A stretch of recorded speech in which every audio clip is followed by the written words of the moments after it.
Baby আজকে কি বুক যেতে তুমি পিকাচু পাজামা পরে যাচ্ছ এন্ড ইউ স্পাইডারম্যান ব্লুবেরি ভুলে গেছি আমি oh no that's okay Mom, just come to school and then give me and I'm going to put it on my back. Okay hello everyone, আসসালামু আলাইকুম। আজকে আপনারা সবাই অনেক ভালো আছেন। আজকের ভয়েস ওভারটার সাথে আমি ব্যাকগ্রাউন্ডে হালকা একটু আমাদের পেছনের যে আওয়াজ হয় সেগুলো রাখার চেষ্টা করবো। নর্মালি তো আমি একদম পুরো বোবা করে দিই। তো কেমন আছেন আপনারা সবাই? কেমন যাচ্ছে রোজা আপনাদের? আমার অ্যাকচুয়ালি রোজার আগে ক্লিনিং করেছিলাম বাসা, যেটা ডিপ ক্লিন বলা হয়। আর তারপর প্রতিদিন তো ঘর ঝাড়ু মোছা তো থাকেই, কাপড় ধোয়া পাকলা, তারপরে হচ্ছে ভাজটা তো থাকেই কম বেশি। কিন্তু আজকে আবারও 16 রোজার দিকে আমি ভাবলাম যে একটুখানি ডিপ ক্লিনিং করে ফেলে। অ্যান্ড ওয়েদারটা এত সুন্দর ছিল, ভাবলাম আজকে আমাদের বেলকনিটা যেটা আছে এটা একদম সাফ করে ফেলি। ছেলেদের জন্য এই যে ফেক গ্রাসটা যেটা আছে এটাও দিয়ে দিই। কাপড় চোপড়গুলো একদম পুরা রোদ্রে শুকাতে দেবো। রোদ্রে কাপড় শুকালে একদম কি সুন্দর কুড়মুড়ি হয়ে যায় না? বেশ ফ্রেশ লাগে।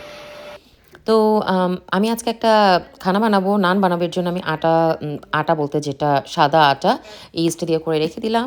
একটুখানি ফ্রুট চাট বানাবো আজকে। এর জন্য আপেল, কলা আর তারপরে হচ্ছে যে কী নিলাম, আঙ্গুর নিয়েছিলাম। এর মাঝে দই দিব, মধু দিব আর হচ্ছে ডাবল ক্রিম দিব। That's it, very simple. যাতে দইটা একটু খাওয়া হয়, কারণ খাবার অ্যাকচুয়ালি দইটা বেশি খায়, আমার এত বেশি খাওয়া হচ্ছে না। এবার আমি জানি না কেন, তো ভাবলাম যে এই উপায়ই খেতে হবে। আর আজকে যে আটাটা গুঁধে রাখলাম ওটা দিয়ে নানের সাথে সাথে আরেকটা নাইস রেসিপি ইফতারিতে বানাবো। অ্যাকচুয়ালি আমরা কিন্তু অনলাইনে সব কিছু দেখে বানাই। তো ওটার জন্যই ছোটো ছোটো কুচি কুচি করে চিকেন কেটে নিই, ওটার মাঝে টিকা মশলা যা যা মশলা আছে সব কিছু দিয়ে আমি ওটা আলাদা একটা করে করলাম। আর এটা বাটার চিকেন বানাবো, আমার আরিশ বাবা খেতে চেয়েছে। তো এটা প্যাকেটে যা ছিল লেখা এক্স্যাক্ট ওটাই করবো। এর মাঝে আমার দই শেষ হয়ে গেছিলো, দেখে আমি নিচে আবার দই নিতে গিয়েছিলাম। দই নিয়ে এসে দই দিলাম। তো দই নিতে গিয়েই দেখেন সব সেলে ব্রোকলি, লং বিনস, না শর্ট বিনস, এটা চিলি, তারপরে হচ্ছে আম, তারপরে ব্লুবেরি, সব কিছু। যে আরাস কিন্তু সকালবেলায় ব্লুবেরির কথা বলছিল, দেখেন। তো ওই সবগুলো জিনিসও এনেছি। তো একটুখানি ডাবল ক্রিম ওটাতেও দিব, এটাতে দই আর হচ্ছে লেবুর রস আর তেল আর মশলা দিয়ে ম্যারিনেট করে রেখে দেবো। অ্যান্ড দেন জাস্ট চুলাতে চড়াবো। অ্যান্ড দেন পরে আর একটা জিনিস, আর দুইটা জিনিস অ্যাড করবো আর কি।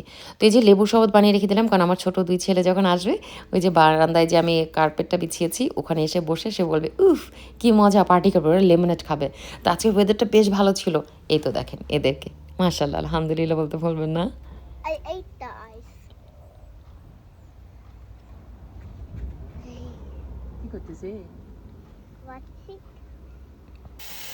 তো এরপর ম্যারিনেট করা ছিল চিকেনটা প্রায় 2-2.5 ঘন্টার মতো। এরপর জাস্ট চুলাতে দিয়ে দেবো, তেল তো আগেই ছিল। একটুখানি বাটার দিতে হবে, এটা অ্যাকচুয়ালি ব্লক বাটার হলে ভালো হতো, আমার কাছে ছিল না, যেটাই ছিল আমি ওটাই দিয়ে দিয়েছি। আর হচ্ছে একটুখানি ডাবল ক্রিম দিয়ে দিলাম, একটু চিনি দিয়ে দিলাম। আর এখানে আমি বেকিং ট্রেটা রেডি করে নিচ্ছি। এই যে আমার আটা ফুলে গেছে, এটাকে আবার নিচা করে নেব। তারপর এটাকে এরকম 2 ভাগ করে 2টাই বানাবো, কারণ একটা আনিসের একটা আমার। খাবার তো রাতে যখন আসবে তখন ওটা ফ্রেশ বানাবো। তো রাত্রেবেলা বাচ্চাদেরকে পিৎজা বানিয়ে দেবে এটা দিয়েই, আর হচ্ছে খাবারের জন্য একটা বানাবো। তো আমার আর আরিসের জন্য এখন, আর যেহেতু ছোটো দুই ছেলে খানা খেয়ে ফেলেছে স্কুল থেকে এসে, ওদেরকে আর এখন দিব না। আমার সাথে খেলে ও মানে আমার কাছ থেকে খেয়ে নেবে ওরা খেতে চাইলে। তো এরপর হচ্ছে যেরকম সাইডে চিজ দিয়ে একটু বন্ধ করে দেবো স্টাফ ক্রাস্টের মতো। আর এখানে হচ্ছে যে মধ্যে যেটা আমি অ্যাকচুয়ালি চিজ দেবো না, নর্মাল পিৎজার মতো করবো না। ঘাস কাটার, হ্যাঁ।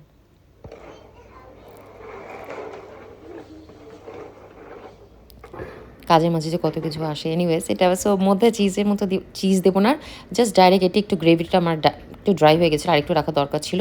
ওইটা ফার্স্টে দিয়ে তারপর চিজ দেবো। আর একটুখানি এখানে অয়েল স্প্রে করে দিতে পারি, বাটার, আমারটা বাটার ছিল, বাটার স্প্রে করে দিয়ে দেবো। এরপর হচ্ছে টেবিল প্রিপেয়ার করে ফেলবো, একটু খেজুর, আমরা অ্যালমন্ড দিয়ে দিই ভেতরে খেজুরের, আর সাথে একটু আমরা হুইপ ক্রিম উপরে দিয়ে দিই। তো ওটা একদম লাস্ট মোমেন্টে দিব। আর তারপরে হচ্ছে ফ্রুট স্যালাড যেটা করলাম ওটা, বা ফ্রুট চাট যেটাই বলা যায়, একটু সুশি ছিল, এই যে পিৎজাটা করেছি, লেবু শরবত ছিল। আজকে লেবু শরবত একদম কড়া করে লেবু দিয়ে শরবত বানিয়েছিলাম। মাশাআল্লাহ আলহামদুলিল্লাহ, আয়েশ তো আছেই। তো আমরা দুজনে মিলে খাবো। তো আমরা খেতে খেতে এই সময় আমাদের ছোটো মেয়ে চলে আসলো, পিৎজার সুগন্ধে অ্যাকচুয়ালি ওর খেতে ইচ্ছে হচ্ছিলো। তো বললাম যে আয় বাবা আমার সাথে বসে পড়।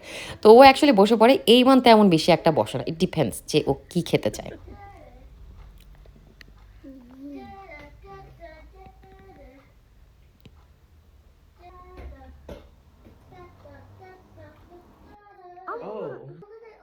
আরিশ চিজটা এক্সট্রা পেয়ে সাইডে খুব মজা পেয়ে গেছে। এরপর আরাশকে আমি একটু খাওয়াবো।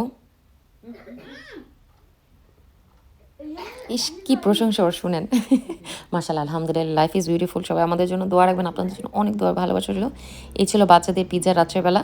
আবারও দেখা হবে পরবর্তী ভিডিওতে। আজকের জন্য আল্লাহ হাফেজ।